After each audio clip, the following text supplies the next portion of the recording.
Bismillahirrahmanirrahim. Assalamualaikum warahmatullahi wabarakatuh. Alhamdulillahirabbil alamin. Wassalatu wassalamu ala asrofil anbiya'i wal mursalin wa ala alihi wa sahbihi ajmain. Asyhadu an la ilaha illallah wa asyhadu anna Muhammadan abduhu wa rasuluh.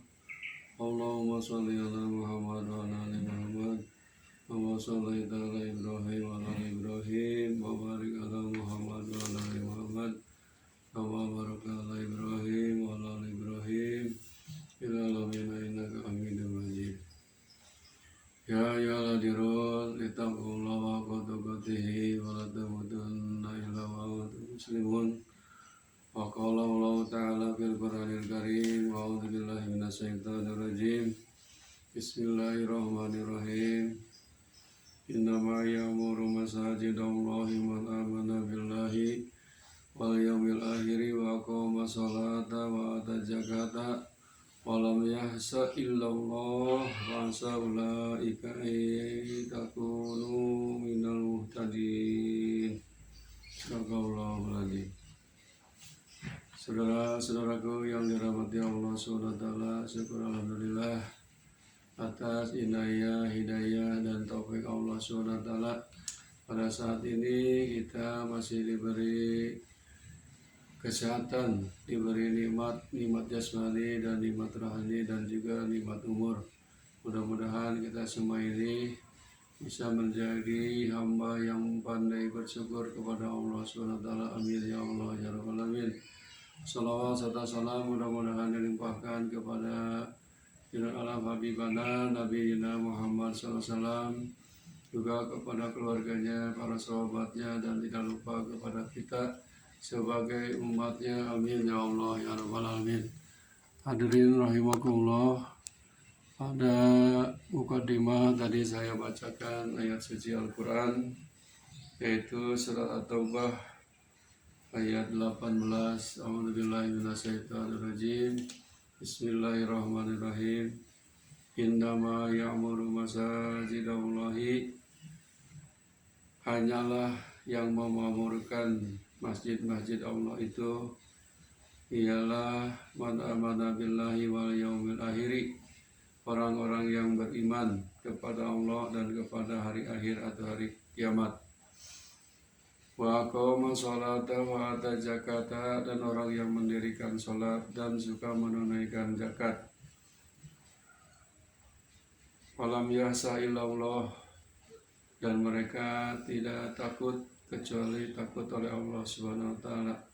Fa saulaika ayakunu minal muhtadin. Mudah-mudahan merekalah orang yang diharapkan termasuk golongan orang-orang yang mendapat petunjuk. Itulah arti dari surat Taubah ayat 18. Hadirin yang dimuliakan Allah SWT, ini ayat berhubungan dengan masalah masjid. Kita sudah pada tahu bahwa masjid itu adalah tempat suci untuk beribadah umat Islam. Malahan dalam riwayat Imam Muslim, masjid itu fungsinya hanya ada 3. Sesungguhnya masjid ini adalah untuk tempat zikrullah. Masjid ini pertama tempat mengingat kepada Allah melalui berbagai macam bacaan, tahmid, tasbih, takbir, dan tahlil. Kemudian dipakai tempat untuk thalabul ilmi, yaitu orang-orang mencari ilmu di dalam masjid. Yang keduanya, masjid itu fungsinya adalah untuk mengerjakan sholat. Sholat berjamaah khususnya lebih bagus dan lebih baik dilaksanakan di masjid bagi laki-laki. Malahan pahalanya berlipat-lipat. Kalau sholat sendiri munfarid, pahalanya cuma 1. Kalau berjamaah, pahalanya adalah 27. Kemudian fungsi masjid itu adalah tempat qiraah Al-Quranul Karim. Inilah fungsi masjid menurut hadis Rasulullah SAW yang diriwayatkan oleh Imam Muslim. Tapi masih ada juga keutamaan masjid. Di samping fungsi masjid, ada keutamaan masjid. Apa diantaranya keutamaan masjid? Berdasarkan hadis Rasulullah SAW yang diriwayatkan oleh Imam Muslim, bahwa masjid itu tempat yang paling dicintai oleh Allah Subhanahu wa Ta'ala. Tempat yang paling dicintai oleh Allah. Ahabal biladi ilallahi masajidaha wal waqdul biladi ilallah aswaqaha. Tempat yang paling dicintai Allah adalah masjid-masjidnya, dan tempat yang Allah paling benci adalah pasar-pasarnya. Nah, jadi memang antara masjid dengan pasar sangat berbeda sekali. Kalau di masjid itu tempat zikrullah, tempat qiraatil Quran, dan tempat sholat. Kalau di pasar, berbagai macam kelompok manusia, pasti di dalamnya manusia itu ada yang muslim dan ada yang non-muslim. Juga dalam segi pakaiannya juga pasti bermacam-macam. Ada yang menutup aurat dan ada yang kelihatan auratnya. Itulah Rasulullah menyatakan bahwa pasar itu adalah tempat yang boleh dibenci, karena di situ banyak maksiat dan dosa. Yang keduanya, keutamaan masjid menurut Rasulullah SAW, membangun masjid berarti membangun rumah di surga. Ini sudah hadis populer, bahwa barang siapa orang yang membangun masjid, maka hadisnya mambana masajidallah kama hasi kototi wasgorobanallahu lahu baitan fil jannah, rawahu Ibnu Majah. Siapa yang membangun masjid karena Allah, walaupun hanya selubang tempat burung bertelur lebih kecil, maka Allah bangunkan baginya rumah seperti itu pula di surga. Jadi orang yang membangun masjid, maka pahalanya oleh Allah Subhanahu wa Ta'ala nanti di surga akan dibangun gedung yang indah dan mewah. Meskipun waktu di dunia membangun masjidnya sangat kecil. Itu keutamaan masjid yang kedua. Membangun masjid berarti membangun rumah di surga. Yang ketiganya, kata Rasulullah SAW, mendapat naungan Allah pada hari kiamat. Mendapat naungan Allah pada hari kiamat. Hadisnya yang sudah terkenal, sab'atu yudilluhumullahu bidillihi yauma la dilla illa dillata al-imamul adilu wasabba nasa fi ibadati rabbihi wa rajulun qalbahu mu'allakun bil masajid. Hadis riwayat Imam Muslim. Ada 7 golongan manusia yang akan mendapat naungan dari Allah pada hari yang tidak ada naungan kecuali naungan Allah SWT. Imam atau pemimpin yang adil, seorang pemuda yang menyibukkan dirinya kepada dengan ibadah kepada Rabb-nya, dan seorang laki-laki yang hatinya terpaut dengan masjid.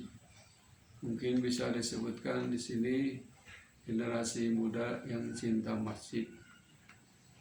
Jadi bagi kita harus dibiasakan kepada anak-anak kita, saudara kita, bahwa mereka harus senang memasuki masjid, senang dia masjid, senang beribadah di dalam masjid.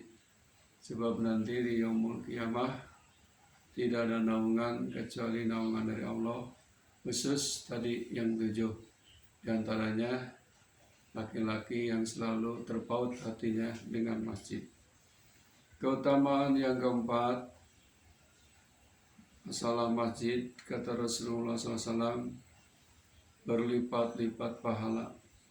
Contohnya hadisnya yang sudah pada kita tahu, salatul jamaati tabdul salatul fadi bisabi wa isrina darajah, rawahu Muslim. Salat berjamaah itu lebih baik 27 kali lipat daripada salat sendirian. Hadis riwayat Imam Bukhari dan Muslim.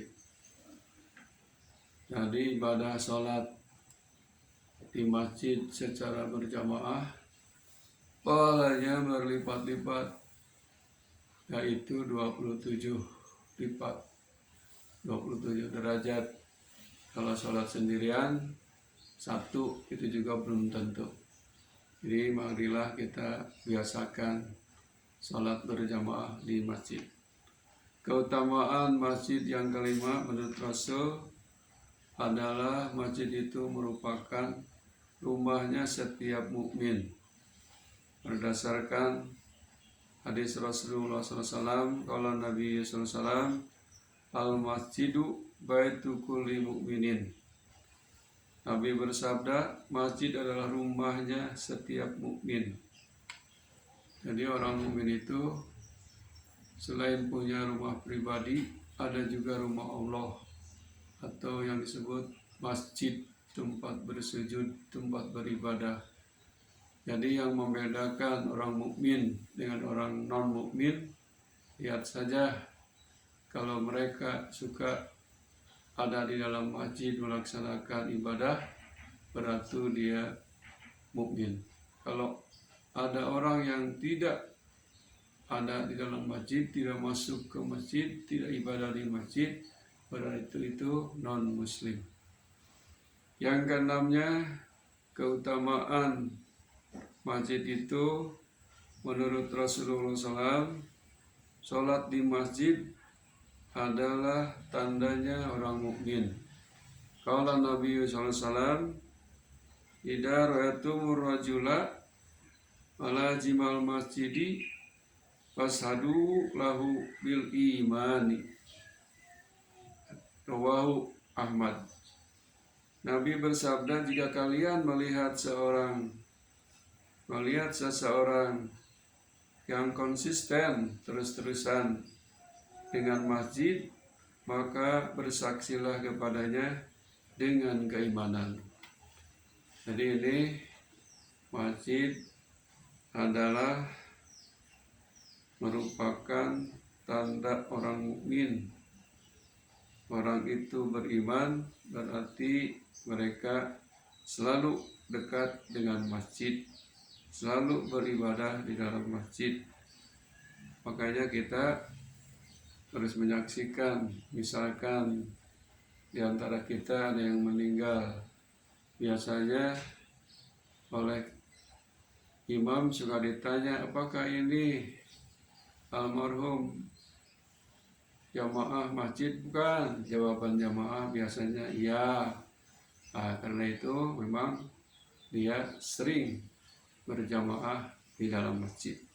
Jadi sholat di masjid adalah tandanya orang mukmin.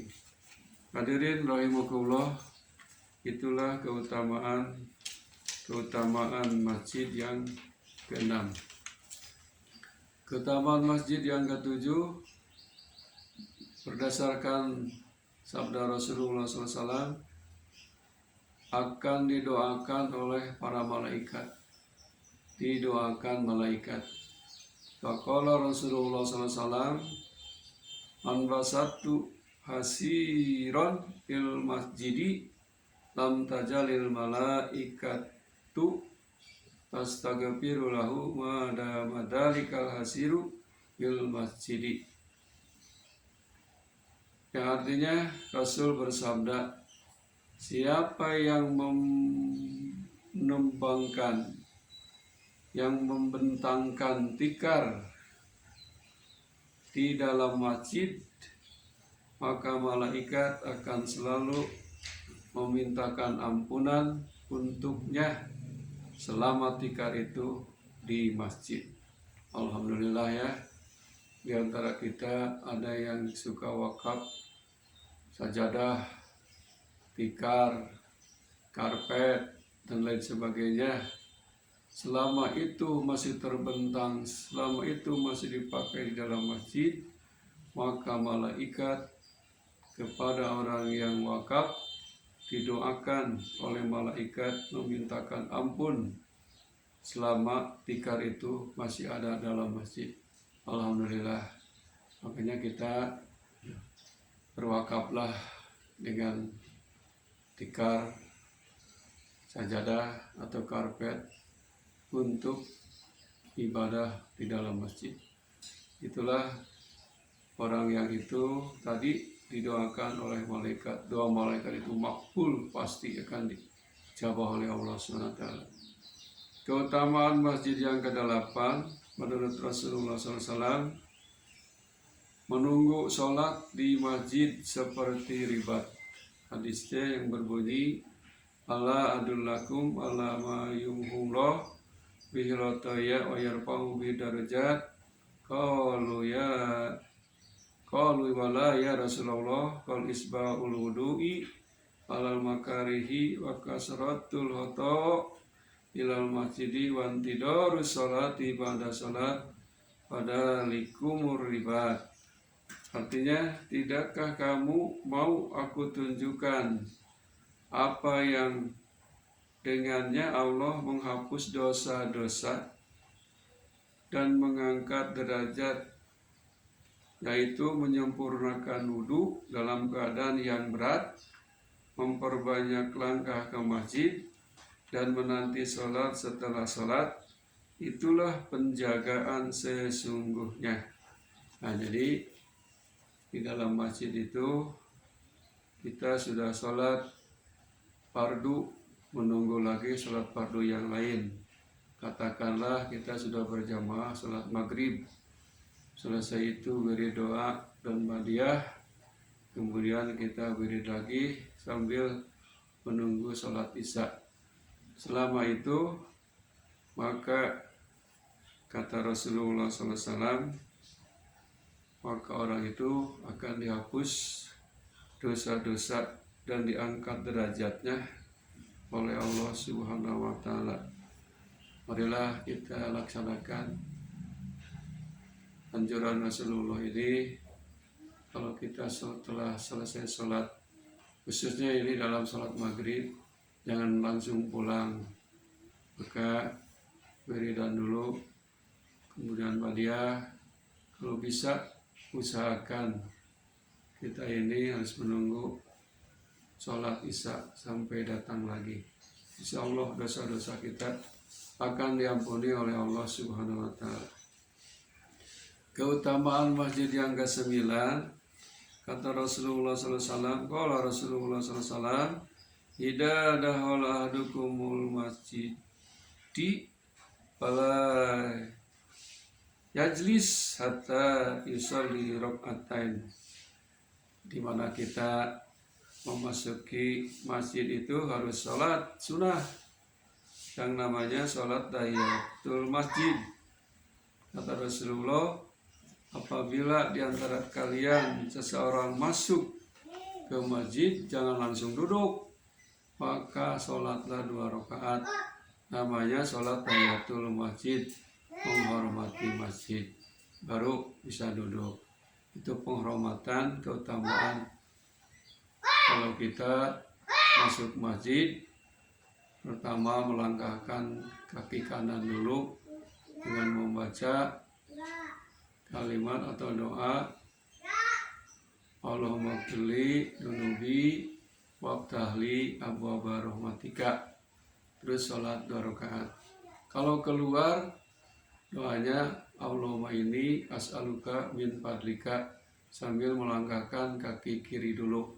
Itulah adab-adaban masuk masjid dan keluar masjid. Yang ke-10, keutamaan masjid itu yaitu tempat suci untuk beribadah. Masjid itu tempat suci untuk beribadah. Berdasarkan hadis, inna hadihil masajida ataslu lisai'in min hadal bauli walal qadari indama hiya lidzikrillah azza wa jalla wa salati wa qiraatil Qur'an. Artinya, sesungguhnya masjid-masjid ini tidak pantas digunakan untuk tempat kencing dan tempat berak, tetapi hanya saja ia dibangun untuk zikrullah dan sholat dan membaca Al-Quran. Hadis riwayat Imam Muslim. Hadirin rahimakumullah, keutamaan yang ke-11 masjid, keutamaan masjid yang ke-11, sholat di masjid akan mendapat ampunan. Berdasarkan hadis riwayat Imam Muslim, man tawaddo'a li sholati fasbagol wudu'a summa masa ila sholati il maktubah fasallaha ma'an nasi aw ma'al jamaah aw fil masjidi ghufirallahu lahu dunubahu. Artinya, barang siapa berwudu untuk sholat, lalu dia menyempurnakan wudunya, kemudian berjalan menuju sholat fardu, lalu dia sholat bersama manusia, yakni bersama jamaah di masjid, niscaya Allah ampuni dosa-dosanya. Alhamdulillah. Jadi sholat itu penggugur dosa. Keuntungan dan keutamaan sholat berjamaah di masjid. Hadirin rahimakumullah, itulah keutamaan yang ke-11. Keutamaan yang ke-12 yang terakhir, bahwa memakmurkan masjid pertanda orang itu mendapat petunjuk dari Allah Subhanahu wa taala. Dalam mukadimah tadi saya bacakan berdasarkan firman Allah surat At-Taubah ayat 18. Innama ya'muru masajidallahi man amana billahi wal yaumil akhiri wa aqama sholata wa ata zakata wa lam yasa illallah wa saulaika yakunu minal muhtadin. Hanya Allah lah yang menyeru kepada kita yang untuk memakmurkan masjid-masjid Allah, yaitu orang yang beriman kepada Allah dan beriman kepada hari akhir, duka mendirikan salat, mengeluarkan zakat, dan orang itu tidak takut oleh siapapun kecuali takut oleh Allah. Itulah orang yang mendapat petunjuk dari Allah Subhanahu wa taala. Hadirin rahimakumullah, itulah 12 macam keutamaan masjid. Marilah kita memohon kepada Allah Subhanahu wa taala, kita ini mudah-mudahan menjadi ahli masjid, jamaah masjid, baik itu melaksanakan sholat atau dzikir-dzikir yang lainnya atau qiraatil Quran. Itulah bahasan singkat tentang keutamaan masjid dan fungsi masjid. Mudah-mudahan bermanfaat, khususnya bagi saya sendiri, umumnya bagi para jamaah. Amin ya Allah ya rabbal alamin. Rabbana atina fid dunya hasanah wa fil akhirati hasanah wa qina adzabannar. Subhana rabbika rabbil izzati amma yasifun. Wassalamun alal mursalin. Walhamdulillahi rabbil alamin. Wabillahi taufiq wal hidayah. Wassalamualaikum warahmatullahi wabarakatuh.